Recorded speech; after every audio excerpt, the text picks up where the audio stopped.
Dear friends, YT एसे देखलाम हर चीज़ बिकता है, हर चीज़ का मोल होता है, लेकिन हर इंसान बिकाऊ नहीं है। এই দুটো স্টেটমেন্টই আমি ধীরে ধীরে এক্সপ্লেন করব। আগে আপনাদের ওয়েলকাম করি আমার চ্যানেলে। Dear friends, welcome back to my channel my world of words. আমি সৌমি, আমি আপনাদের সবাইকে আমার চ্যানেলে ওয়েলকাম করছি। প্রথম কথা হচ্ছে হর চিজ বিকতা হ্যায়। এই কথাটা কেন বললাম, কারণ ওয়াইটিতে এসে দেখছি ক্যামেরা খুলে হাউ মা করে না কাঁদলে শোক হয় না, কিন্তু যে মুহূর্তে ক্যামেরা শাটার ডাউন হয়ে যাচ্ছে সঙ্গে সঙ্গে সে শোক ভ্যানিশ। কাউকে যখন গাল দেওয়ার প্রয়োজন হচ্ছে তখন শোকের মধ্যেই ক্যামেরা খুলে অকথ্য এবং অবান্তর প্রশ্ন তুলে অকথ্য এবং অবান্তর কথায় অন্য পার্টিকে অ্যাটাক করে চলা হচ্ছে। তো একটি গালিবাজ কন্টেন্ট ক্রিয়েটারের দি এন্ড হয়ে গেছে। তার দি এন্ডটা অনেক আগেই হওয়ার কথা ছিল, কিন্তু যে ব্লগার তাকে স্ট্রাইক দিয়েছে সে শেষ চেষ্টা করেছিল যাতে এই নোংরা গালিবাজ লোকটা চ্যানেলটাকে বাঁচানো যায়। লোকটাকে স্ট্রাইক দিত, সে হাতে পায়ে ধরতো, ফোন না তুললে মেসেজ করতো, এরা ক্ষমা করে দিত, কিন্তু তারও তো একটা সীমা আছে। আলটিমেটলি তাকে স্ট্রাইক দিয়েছে। এই ব্লগার যে, সে কিন্তু দুটো স্ট্রাইক দিয়েছে। বিদেশি কার আর একটা কন্টেন্ট চুরি করেছিল, মানে এ শুধু গালিবাজ নয়, চোরও। তো আর একটা কার কন্টেন্ট চুরি করেছিল, তো সে থার্ড স্ট্রাইক দিয়েছে। তিনটে মিলে বোধহয় চ্যানেলটা উড়ে যাবে 2-3 দিনের মধ্যে। ডিয়ার ফ্রেন্ডস, এই নিয়ে আমি অনেক ভিডিও করেছি এবং স্ট্রাইকটার জাস্টিফিকেশন নিয়ে আমি অনেক কথা বলেছি। কারণ কোনো মানুষকে হত্যা করা আর একটা মার্ডারারকে ফাঁসি দেয়া, দুটোর মধ্যে তফাৎ নেই। একটা লোক রাস্তা দিয়ে যাচ্ছে, তাকে ঠাস করে তুমি থাপ্পড় মারতে পারো না, ঠিক আছে না? সে ছেলে হোক, মেয়ে হোক বা ট্রান্সজেন্ডার হোক। কিন্তু কোনো অপরাধী যদি হয় যে তোমার গায়ে ধরে মারতে চাইছে বা অন্য কোনো বাচ্চাকে পরেশান করছে, তাকে তুমি গিয়ে ঠাস করে একটা চড় মারলে সেটা জাস্টিফাইড হয়, তাই না? আজকে সকালবেলায় হঠাৎ করে একটা ভিডিও দেখে এবং আমার দর্শক বন্ধুদের কিছু কমেন্ট থেকে জানতে পারলাম, একটা পজিটিভ খবর পেলাম, খুশির খবর। সেই খবরটা আগে শেয়ার করে নিই, তারপর আমি কথাটা কেন বললাম যে হর চিজ বিকতা হয় এই জিনিসটা এক্সপ্লেন করব। প্রথমে হচ্ছে মি শিল্পী যে চ্যানেলটা, যেটাতে একটা বাজে লোক তার পোষ্য রুস্কানিতে স্ট্রাইক দিয়েছিল, সেই চ্যানেলে কিন্তু আরেকটি স্ট্রাইকও পড়েছিল। কিন্তু সেই স্ট্রাইকটি এসছিল একটা ভালো কন্টেন্ট ক্রিয়েটার, মতলব একটা ভালো ব্লগারের তরফ থেকে। সেই ব্লগারটি দিয়েছিল কমিউনিটি গাইডলাইন্সের স্ট্রাইক, যেটা 3 মাস পরে আপনি আপ ডিসলভ হয়ে যায়, ঠিক আছে না? তো এত তথ্য আমার জানা ছিল না। আমার দর্শক বন্ধুরা আমার ভিডিওর নিচে কমেন্ট করেছিলেন ওই মি শিল্পীর যে কন্টেন্ট ক্রিয়েটার, তার নাম ধরে, শিল্পীর নাম ধরে, যে দেখো ওর ওই স্ট্রাইকটা তুলে নেওয়া হয়েছে। অনেক দর্শক বন্ধুরা এবং সুতপাক, তনুশ্রীর মতো কন্টেন্ট ক্রিয়েটাররা মিলে ওই ব্লগার ম্যাডামকে অনুরোধ করেছিল স্ট্রাইকটি তুলে নেওয়ার জন্য। অ্যাকচুয়ালি শিল্পী খুব ভালো একজন কন্টেন্ট ক্রিয়েটার, বাজে ভাষায় সে কন্টেন্ট করে না। কন্ট্রোভার্সি ক্রিয়েটার হতে গেলে নেগেটিভ পজিটিভ দুটো সাইডই বলতে হয়, নেগেটিভ সাইডও বলতে হয়, কিন্তু নেগেটিভ সাইড বলার মানে গালি গলজ করা নয়, ঠিক আছে না? তো শিল্পীর ভিডিওতে আমি কখনো গালি গলজ বা অ্যাবিউসিভ ল্যাঙ্গুয়েজ দেখিনি। নেগেটিভ কন্টেন্ট দেখলে তাকে তো নেগেটিভ বলতেই হবে। জোর করে যারা নেগেটিভিটিকে পজিটিভ করে দেখায় তারা নিজেরাই নেগেটিভ পার্সোনালিটি, সে তো বোঝাই যায়। তো যাই হোক, এই ব্লগার ম্যাডামকে আমি আমার ভিডিও তরফ থেকে হার্টফেল থ্যাঙ্কস জানাচ্ছি। ব্যাপারটা হচ্ছে যে ওই ভিডিওটায় কোনোভাবে বোধহয় ব্লগার ম্যাডামের মাকে নিয়ে কিছু বলা হয়েছিল। মা 3 মাস বয়সে তাকে পরিত্যাগ করেছিল, দুধ খাওয়ায়নি, ছেড়ে দিয়েছিল, এবং বাবা এসে বেইমান বলেছিল। তো সেই সোশ্যাল মিডিয়ায় বেইমান বলেছিল, বাড়ির 4 দেয়ালের মধ্যে নয়। তো সেই ব্লগার ম্যাডাম কিন্তু স্ট্রাইকটি তুলে নিয়েছেন। কত বড় হৃদয়ের মানুষ ইনি, কত বড় মানসিকতার পরিচয় দিয়েছেন। ওই জন্যই আমি বলি না, বৃক্ষ তুমি কার ফলে ন পরিচয়তে, তেমনি মানুষকে আমরা কি করে বুঝবো, তার কর্মে ন পরিচয়তে, তার কাজটা দিয়ে তো বুঝবো।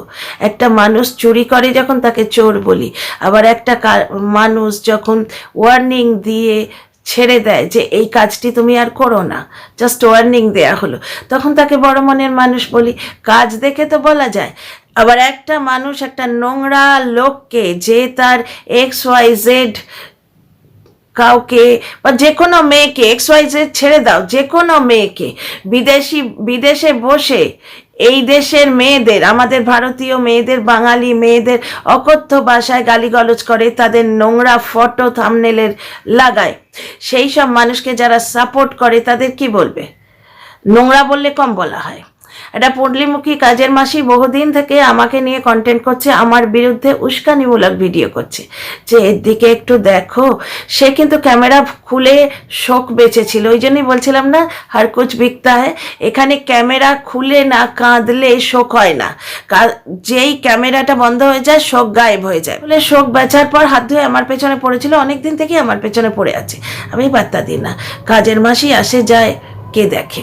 তো এই মাসিমা জ্ঞান দিতে বসেছে যে এই চ্যানেলটা আমরা খুব কষ্ট করে তুলি আমাদের সন্তানের মতো। আমরা একটা দিক পজিটিভ, একটা দিক নেগেটিভ, হয় পজিটিভ দেখি নয় নেগেটিভ দেখি, জ্ঞান জ্ঞান জ্ঞান জ্ঞান। তো এত জ্ঞান যদি আছে মাসিমা, তো নিজের চ্যানেলটাকে সেইভাবে বাঁচিয়ে রাখতে হয় না যে অন্তত আইনের আওতায় সে না আসে? নিজে কন্টেন্ট করব, ডলার কামাবো বলে অন্য লোকের একটা ভাবমূর্তিকে খুন করতে তো পারি না আমরা। অন্য মানুষকে ডাইনি বলে পয়সা কামালে তো রাস্তায় ঠুকে মরতে হবে, তাই না? অন্য মানুষকে যদি ডাইনি বলো, এবং আরও অকথ্য গালিগালাজ আছে, আমি তো নোংরা বস্তাটা খুলে দেখি না, উপর থেকে অনেক দিন লেভেলটা দেখেছি, তাই বলছি।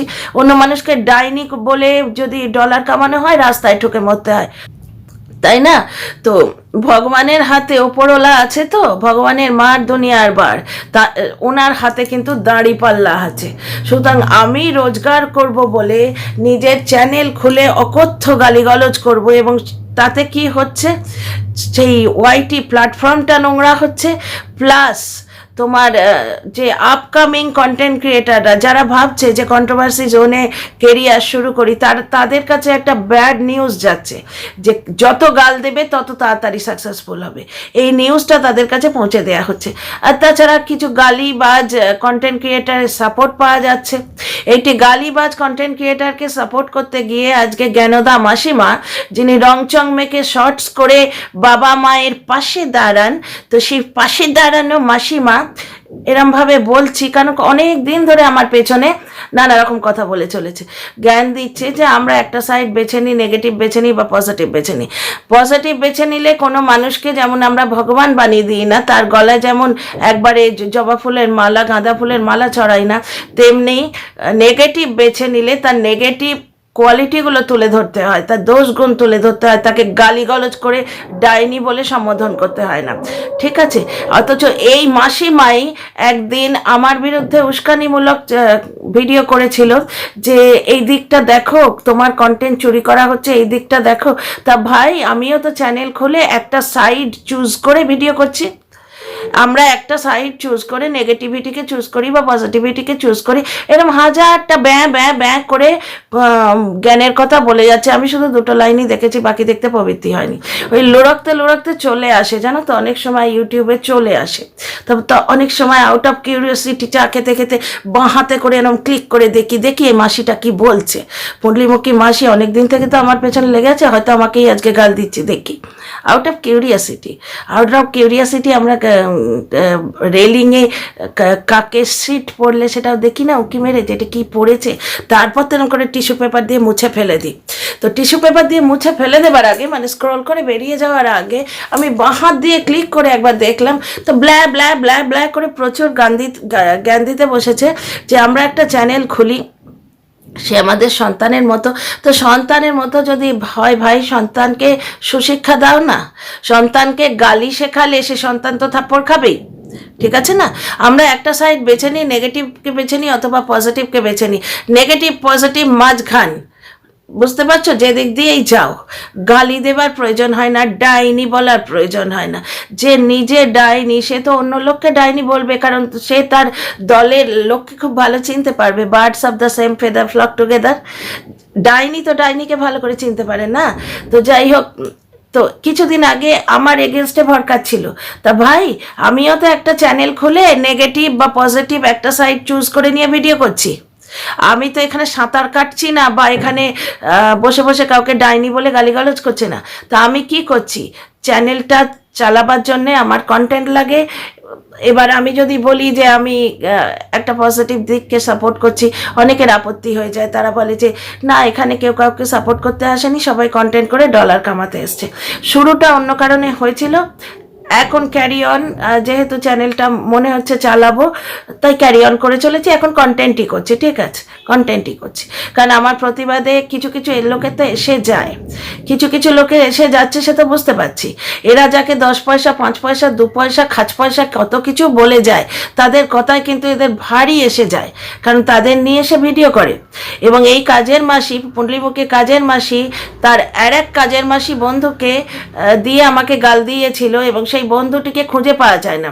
আমি যদি আজকে 10 পয়সা হই, সে বোধহয় মাইনাসে আছে, মানে জিরোতেও নেই, মাইনাসে আছে। তাকে কেউ খুঁজে পায় না বলে তাকে কমিউনিটিতে টাঙিয়েছিল। সেই ভিডিওতে কিন্তু আমার একটা ভিডিও ক্লিপ ইউজ করা হয়েছে, এবং আমাকে যথেষ্ট নোংরা ভাষায় বাজে মহিলা ড্যাশ ড্যাশ ড্যাশ মহিলা বলে বলা হয়েছে। তো ওই ভিডিও ক্লিপ দেওয়া থাকলে কিন্তু বেশ ভালোভাবে স্ট্রাইক দেওয়া যায়। তো আমি দিই ওই কন্টেন্ট ক্রিয়েটারকে স্ট্রাইক, কারণ ও তো কন্টেন্ট ক্রিয়েট করছে না, ও পর্নোগ্রাফি করছে, গার্ল ক্রিয়েট করছে, ঠিক আছে। নেগেটিভ ভিডিও করা আলাদা জিনিস, গালাগালি দিয়ে ভিডিও করা আলাদা জিনিস। ডিয়ার ফ্রেন্ডস, আমি আমার দুটো পয়েন্ট ক্লিয়ার করতে পারলাম কি? প্রথমটায় আমি কি বলেছিলাম, हर कुछ बिकता है, हर कुछ तो बिकता है, शो को बिकता है। आप लोगों ने देखा ना, যে লোকগুলো ক্যামেরা খুলে একবারে দুটো ভিডিও করে ডলার থামলা করে কাঁদলো, তাদের শোকের বহর দেখছো? অশৌচের মধ্যে গালিগালাজ করে ভিডিও করছে। একজনকে প্রেগনেন্টই করে দিল, এর আগেও তাকে প্রেগনেন্ট করেছে, অ্যাবর্শন করিয়ে দিয়েছে তার। কখনো বলছে যে সে বিয়ে করেছে, বিয়েটা লুকিয়ে রেখেছে, তারপরে ভিডিওতেই বলছে যে আমরা ভিক্ষে করে খাট কিনেছি, তাই খাট দেখে সে ফিরে আসতে চাইছে। সে কিন্তু রিকভারি ভিডিওয় বলেই দিয়েছিল আমাকে যেন এর তল্লাটে আর আসতে না হয়। কমিউনিটি পোস্ট দিয়েও বলেছিল যে আমার এগেনস্টে গুজব রটানো হচ্ছে, তোমরা বিশ্বাস করো না। কিন্তু নোংরা কথা না বললে এই শোকগ্রস্ত কন্টেন্ট ক্রিয়েটারদের চলবে কি করে? তো যাই হোক, শোক বিক্রি হয়, বুঝতে পারছো? তার মানে যেখানে শোক বিক্রি হয় সেখানে हर कुछ बिकता है, लेकिन हर इंसान बिकाऊ नहीं है। এই যে ব্লগার ম্যাডাম, ইনি কিন্তু বিকাউ নন। যে মা দুধটুকু খাওয়ায়নি, কন্যা সন্তান বলে মেরে ফেলার প্রযত্ন করেছিল, তার স্বামীকে ভালো স্বামী পেয়েছে, স্বামী হাত ধরে দাঁড়িয়ে আছে, বন্ধু হয়ে পেছনে হিমালয়ের মতো দাঁড়িয়ে আছে, বন্ধু হয়ে হাত ধরে জীবন সাথী হয়ে তার সঙ্গে সঙ্গে পথ চলছে। সহ্য হচ্ছে না, পেটের সন্তান কিন্তু কাটা ধন। প্রথম সন্তান তো মা বানায় না, সব সন্তানই মা বানায়, কিন্তু প্রথম মা ডাকটা ভাবা যায়? প্রথম প্রেম যেমন ভোলা যায় না, তেমনি প্রথম মাতৃত্বের স্বাদ কিন্তু ভোলা যায় না। তারপর যদি আমাদের 100খানাও সন্তান হয়, দুর্যোধনের পুঁটলির মতো, মানে মাতা গান্ধারীর মতো, আমরা যদি 100খানা সন্তান দ্বারা ব্লেসড হই, কিন্তু সেই প্রথম সন্তানের মা ডাকটি ভোলা যায় না। তো এই মহিলা সেই প্রথম সন্তানকে পরিত্যাগ করেছিল মেয়ে বলে, সেই মায়ের নামে কন্টেন্ট করেছিল বলে ইনিটি স্ট্রাইক দিয়েছিলেন। আচ্ছা, তো শিল্পীর জন্যে আজকে আমি খুবই খুশি। 2-4 দিনই আমি শিল্পীকে নিয়ে ভিডিও করেছিলাম, কথা বলেছিলাম, কিন্তু আমি ওকে ট্যাগ করে ভিডিও করিনি। তো যাই হোক, শিল্পীর জন্য আমার খুব ভালো লাগলো, কারণ এই কন্টেন্ট ক্রিয়েটারটি ভালো কন্টেন্ট ক্রিয়েটার। কারণ এই ওয়াইটিতে কন্ট্রোভার্সি জোন খুললেই অন্তত 95% কেন 99% কন্টেন্ট ক্রিয়েটার আপনি দেখতে পাবেন যারা শুধু গালি দেয়, কন্টেন্ট ক্রিয়েশনের নামে শুধু গালি দেয়। তো হাতে গোনা 2-4 জনকে পাওয়া যায় যাদের ভিডিওটা দেখা যায়, নেগেটিভ হোক কি না, আমার বিরুদ্ধ মত পোষণ করলেই বা তার ভিডিও দেখতে ভালো লাগে। শিল্পী ইজ ওয়ান অফ দেম। তো খুব ভালো লাগছে। ব্লগার ম্যাডামকে হার্টফেল্ট থ্যাংক ইউ, ধন্যবাদ জানাচ্ছি। তো আমার সেকেন্ড পয়েন্টটা এখান থেকে ক্লিয়ার হলো তো, যে হার ইনসান বিকাও নেই হ্যাঁ, এই ব্লগার ম্যাডাম কিন্তু বিকাও নন। এনাকে বেঈমান বলা হোক, আর এনাকে বাজে পিসি বলা হোক, এনাকে লাইভ করে অন্য বাজে কন্টেন্ট ক্রিয়েটারদের ভিডিও দেখতে বলা হোক, ইনি কিন্তু নিজের এথিক্সে অবিচল রয়েছে। আচ্ছা, আর একটা কথা, অনেক কিছু জানতাম না, জানলাম। স্বাভাবিক, তো যে জিনিসটা জানি না স্বীকার করতে দোষ কি। যেমন এই গাইডলাইন স্ট্রাইকের ব্যাপারে বেশি কিছু জানা ছিল না, তো কদিন ধরে এই ব্যাপারে একটু রিসার্চ করছি, তো জানছি। যে আমার ফার্স্ট পয়েন্টটা বলেছিলাম যে হার চিজ বিকতা হয়, তার মধ্যে একটা জিনিস তো আপনাদের প্রমাণ করে দেখালাম যে এখানে শোক বিক্রি হয়। যতক্ষণ না শোক বিক্রি হচ্ছে, শোকটা শোক হিসেবে প্রমাণিত হয় না। কারণ 3 বছরের বাচ্চাকে যতক্ষণ না মা কমিউনিটি পোস্ট করে বার্থডে উইশ করে, ততক্ষণ মাতৃত্ব প্রমাণিত হয় না। মায়ের থেকে মাসির দরদ বেশি বলে না, ওয়াইটির মাসিরা একবারে বুক চাপড়ে পাগল হয়ে গিয়ে কন্টেন্ট করে, কেমন মা কেমন মা কেমন মা। তার নারী ছেঁড়া ধনের প্রতি মায়া এদের বেশি, মায়ের থেকে মাসির দরদ বেশি। তো যাই হোক, এত কিছু আমার জানা ছিল না বললাম, তো 2-3 দিন ধরে জানছি, বিভিন্ন ভিডিও দেখছি এবং গুগল করছি। আজকালকার দিনে আমরা সবাই মোটামুটি টেক সাভি। আজকালকার দিনে গুগলের মতো একটা মহা অস্ত্র, ব্রহ্মাস্ত্র হাতে রয়েছে। সুতরাং একটু জেনে শুনে ভিডিও করলে ভালো হয় না? তো গুগল করছি। কমিউনিটি গাইডলাইন্স যেটা হচ্ছে সেটা হচ্ছে কারোর ছবি ইউজ করলে, কারো ক্লিপিংস ইউজ করলে দেয়া যায়। স্ট্রাইকের নানা রকম প্রকারভেদ আছে। তা এই ব্লগার ম্যাডাম যে স্ট্রাইকটি দিয়েছেন সেটি 3 মাস পরে আপনি আপ ডিসলভ হয়ে যেত, সেটা শিল্পী তার নিজের ভিডিওতেও বলেছে। এবং শিল্পীর ভিডিওটা কালকে দেখলাম, কারণ 2-3 দিন ধরে শিল্পীর ভিডিওকে আমি ফলো করছি, কমেন্টও করছি, কারণ মেয়েটার জন্য খারাপ লাগছিল। এইবার শিল্পীর ভিডিওতে জানতে পারলাম উনি বলছেন যে অন্য যারা রয়েছে, যাদের ওপর স্ট্রাইক পড়েছে, ওই ধরনের স্ট্রাইক, সেটাও নাকি 3 মাস পরে ডিসলভ হয়ে যাবে। তাহলে কিছুদিন আগে একটা কন্টেন্ট ক্রিয়েটার যেই ব্লগার ম্যাডামের ছবি ইউজ করে, তার ক্লিপিং ইউজ করে রীতিমতো ভিউ বাড়াচ্ছিল। কারণ একটা বড় ব্লগার মানুষের যখন তুমি ছবিটা ইউজ করবে কি হয়, তুমি 2 ধরনের ভিউ পাবে। এক তো তোমার যে পার্টিকুলার দর্শক, তোমার যে গণ্ডিটা তৈরি হয়ে গেছে, ফ্রেন্ড সার্কেলটা তৈরি হয়ে গেছে, তারা তো দেখবেই। প্লাস ওই ব্লগার ম্যাডামের যে দর্শক, তারা ওনার ফটোটা দেখে আকৃষ্ট হবে, যে দেখি তো আমাদের প্রিয় কন্টেন্ট ক্রিয়েটারের সম্বন্ধে কি বলছে। বুঝতে পারছো? তাহলে ফটো ইউজ করে যদি ভিডিও করা হয় তাহলে 2 ধরনের ভিউ পাওয়া যায়। নিজের ভিউটা তো পাওয়াও যায়, প্লাস যার ফটো ইউজ করছো তাকে যারা ভালোবাসে, পছন্দ করে, তারাও আকৃষ্ট হয়। ঠিক আছে? তার মানে ফটো ইউজ করা, ক্লিপিং ইউজ করা মানে তুমি ভার্চুয়ালি অন্য একটা মানুষের ক্রেডিবিলিটিটা ছিনিয়ে নিচ্ছ। ছিনিয়ে নেবার যোগ্যতা কারণ নেই, ভাগ বসাচ্ছ। ঠিক আছে? তো যার ক্রেডিবিলিটিতে তুমি ভাগ বসাচ্ছ, সে যদি পজিটিভভাবে তুমি জিনিসটা করো, তাও পোষ্য উস্কানিতে কোনো মূর্খ মালিক পজিটিভ ভিডিওতেও স্ট্রাইক দেয়, সেও আমি শুনেছি। যাকে সেটা নিয়ে ভিডিও আমার করা হয়ে গেছে। তো যার ক্রেডিবিলিটিতে তুমি ভাগ বসাচ্ছ তাকেই নোংরা কথা বলছো, মানে যার শিল যার নোড়া তারই ভাঙি দাঁতের গোড়া। তো এইরকম দিনের পর দিন করতে থাকলে যার শিল যার নোড়া সে তো একটু নড়ে বসবেই, তাই না? সে নোড়াটা জাস্ট একটু দেখিয়েছে, মারেনি কিন্তু। এবার সেই দেখানোটাও বেচা হয়েছে। ওই যে বললাম না, ওয়াইটিতে এসে জানলাম হার চিজ বিকতা হ্যায়। সেই যে স্ট্রাইকটা দিয়েছে, আমি না হয় জানি না, এরা কিন্তু সব জানে যে এই ধরনের স্ট্রাইক 3 মাস পরে নিজে থেকে উঠে যায়। এই ধরনের স্ট্রাইক শুধুমাত্র কপিরাইট স্ট্রাইক, সেটা শুধুমাত্র ওই ওয়ার্নিং আর কি, যে আমার ক্লিপ ইউজ করো না। এর আগে লাইভ করে একে ওয়ার্নিং দেওয়া হয়েছিল, কিন্তু তবু এ আবার এই স্ট্রাইকটাকেই বেঁচেছিল 3টে ভিডিও ধরে, যে তুমি বড় ব্লগার, তুমি আমায় অন্যভাবে বলতে পারতে। অন্যভাবে বলেছিল, লাইভ করে বলেছিল। এবার কোন ভাষাটা এরা বোঝে ঠিক জানা নেই, তো তাহলে সেই ভাষায় না হয় এদের বলা হতো। যতক্ষণ না থাপ্পড় মারা হয় ততক্ষণ এরা বোঝে না। ওই যে বলে না, কেউ দেখে শেখে আর কেউ ঠেকে শেখে, এরা হচ্ছে ঠেকে শেখার দলে। মানে আমি আজকে যখন এই ব্যাপারটা সম্বন্ধে সম্পূর্ণ জানতে পারলাম যে এই স্ট্রাইকটা নিজে থেকে উঠে যায়, তখন আমি হাঁ হয়ে গেলাম ভার্চুয়ালি, যে কত বড় দোগলা এরা। আমি না হয় জানি না, এরা কিন্তু জানতো যে এটা মাত্র কপিরাইট স্ট্রাইক, যেটা ফটো বা ক্লিপিংস ইউজ করার জন্য দেয়া হয়, সেটা একটা টেম্পোরারি জিনিস, সাময়িকভাবে সেটা দেয়া হয়, সেটাতে চ্যানেলের ক্ষতি হয় না। অথচ সেই স্ট্রাইকটা বেচে কন্টেন্ট করেছে, ভিউ কামিয়েছে কত দিন ধরে। ভাবা যায়? মানে বড় আজব দুনিয়া এই কন্ট্রোভার্সি জোনারটা। আমি ভেবেছিলাম যে যেভাবে ম্যাচ রিভিউ দেয়া হয়, যেভাবে সিনেমা রিভিউ দেয়া হয়, ঠিক সেইভাবে ব্লগারদের ব্লগিংয়ের রিভিউ দেয়া হয়, কিন্তু সেখানে অকথ্য গালিগালজ, মিথ্যে কথা, নোংরামো, গুন্ডামো। সুতোপার মিট আপকে কেন্দ্র করে যা হলো সেটাকে তো গুন্ডামোই বলা চলে। গুন্ডামো, ভণ্ডামো, দোগলামো সবই হয়। শোক বেচা হয়, স্ট্রাইকও বেচা হয়। আজকে যখন জানতে পারলাম যে কপিরাইট স্ট্রাইক একটা টেম্পোরারি জিনিস, তখন প্রথমেই আমার এই কন্টেন্ট ক্রিয়েটারের কথা মনে হয়েছে যে বাহ রে বাহ, মানে আসতেও কাটে যেতেও কাটে, শাঁখের করাত।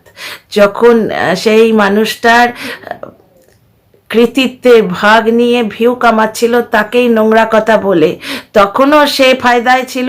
আবার তাকে যখন ওয়ার্নিং দেয়া হলো, তখন সেই ওয়ার্নিং দেয়াটা নিয়ে 3টে না 4টে ভিডিও নামিয়েছে, সেটাতেও সে ফায়দায় ছিল। তাহলে ওয়াইটিতে এসে অনেক কিছু শিখছি ভাই। না, এগুলো আমার শেখার দরকার নেই। এবং ভগবান করুন এই ধরনের কন্টেন্ট ক্রিয়েট বন্ধ হয়ে যাক, যাতে কেউই এই ধরনের জিনিস শিখতে না পারে। See you in the next video.